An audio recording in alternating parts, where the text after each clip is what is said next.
Which is better, a $100 guitar or a $1,000 guitar? I think something important to note with a cheaper guitar is what type of playing you're going to be doing. If you've got a cheaper guitar, it's probably going to be more basic playing, meaning that it's important open chords sound good.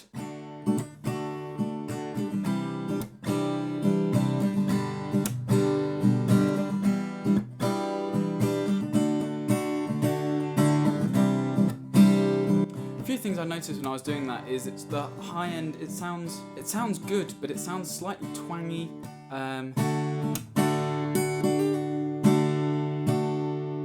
Not as bad as a banjo, but it's got sort of banjo-esque sounds, I suppose.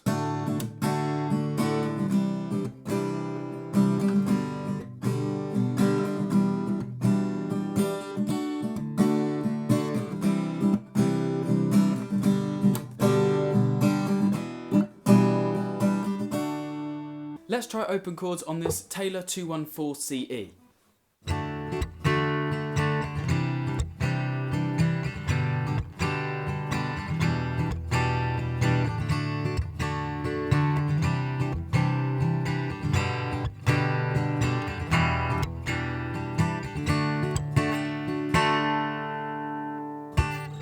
So the first thing I noticed that's different about this guitar is the warmth of tone compared to the cheaper one.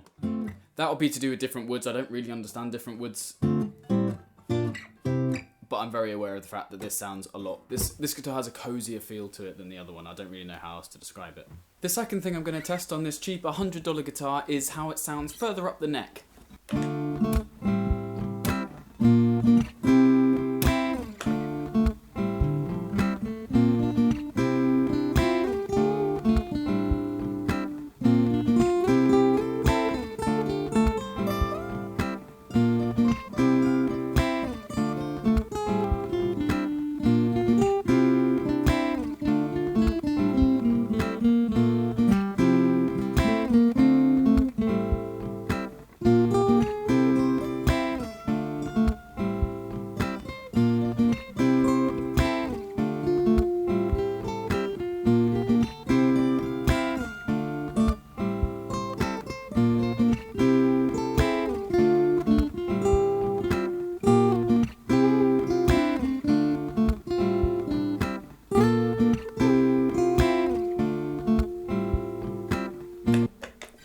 Okay, wow, I'm actually really surprised with how well that sounded. Didn't sound as twangy as it did up here, and yeah, despite the action being quite high, we'll get into that later, the action's quite high on this guitar.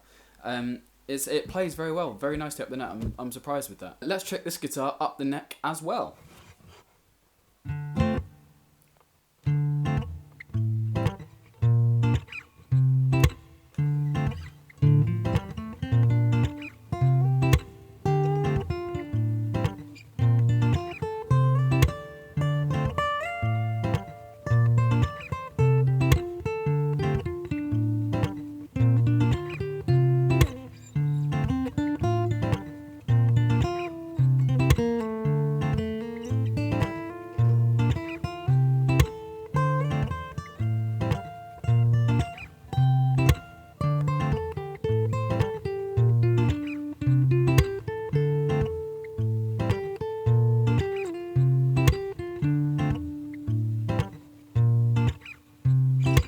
I love this guitar. It just sounds so good. It plays well up and down the neck. I've always found this guitar mixes quite well as well. This does have, same to the other one actually, I forgot to mention, the adjustable bass and treble controls. The cheaper guitar has bass, treble and mid, as well as an overall volume. This just allows it to mix nicer, so if I'm playing chords like this, I can then decide, okay, I'll put a bit more high end on it, and it should cut through a bit better.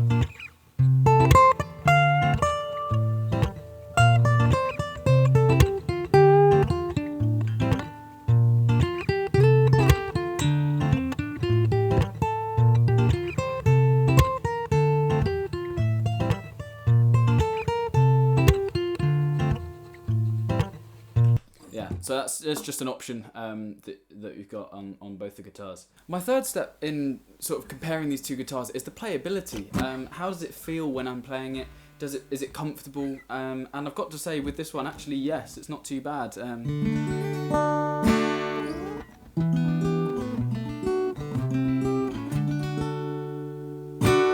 impressed with the way it feels. You're not rewarded as sonically, however,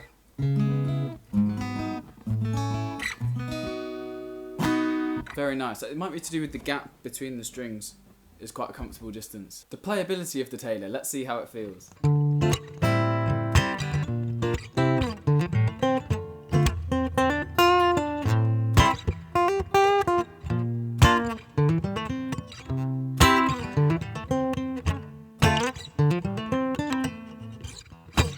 Plays very nicely. I really like this guitar. The neck is slightly bigger than on the cheaper one, something to bear in mind maybe. Utility is also important to consider when buying a guitar. So this one's cheaper, $100. But I'm more likely to take this to a rowdy pub because I don't mind getting this dinked and banged and bashed around. Whereas an expensive one like the Taylor that we were talking about, I don't want that to get hurt like this one. This one I really don't mind. It's very important to consider things like that when you're going out and playing gigs. Same with PA systems and things like that. Finally, the utility. Now this guitar, I've got to be honest, is the one I do most of my heavy lifting with. When I'm playing gigs, generally this is the one that I play. I have played a couple of gigs with the other one where I've thought, oh, this is more of like a club scenario rather than like a nice sit-down pub. So in that case, I definitely went for the cheaper guitar just to make sure that this one didn't get damaged and save insurance claims and all that stuff. Time for my bonus tip. If you have a cheap guitar and you're thinking about upgrading to a more expensive guitar, consider how much you're playing it and how often you've changed the strings. Have you ever changed the strings on your cheaper guitar? I recently put elixirs on this, size 12, exactly the same as the ones that are on the Taylor 214, and I must say it made a massive improvement. I was a huge fan of Diodario for ages, mostly because they were cheaper, and actually you get rewarded very heavily for purchasing a set of elixir strings. I'm not sponsored by them, trust me, I've tried, but I'm not sponsored by them. I really like the product. I've been using it ever since I found them, which is sort of 5-6 years ago now, and they've never let me down. I've never gone back. But which one sounds better? Is it worth getting the more expensive Taylor over that Fender? I couldn't even tell you what model that is. It's just a guitar I've had since I was a child. I would say it all depends on how much playing you're going to do. I personally do about 4 hours a day. I know that's quite a lot. So for me it made sense to upgrade. Also it's my job, so I can't really play with cheaper equipment all the time. There is definitely a place for it though, and you can last a lot longer than probably what you think with the cheaper equipment. I've only recently bought this and I've been playing guitar for 14 years. I bought this 2 years ago. So in short, I would say if you've been playing an hour a day for sort of a year, maybe 6-7 months at the very earliest, then consider spending a bit more money on a guitar because you will have learned a lot in that time, especially if it's dedicated practice. If you just pick it up like once a week and you're thinking, oh, buying a more expensive guitar is going to elevate my guitar playing, unfortunately that's not how it works. It is literally just practice. I've fallen into the trap a couple of times where I've wanted to buy a more expensive guitar because I think, oh, that's what I need to get to the next level.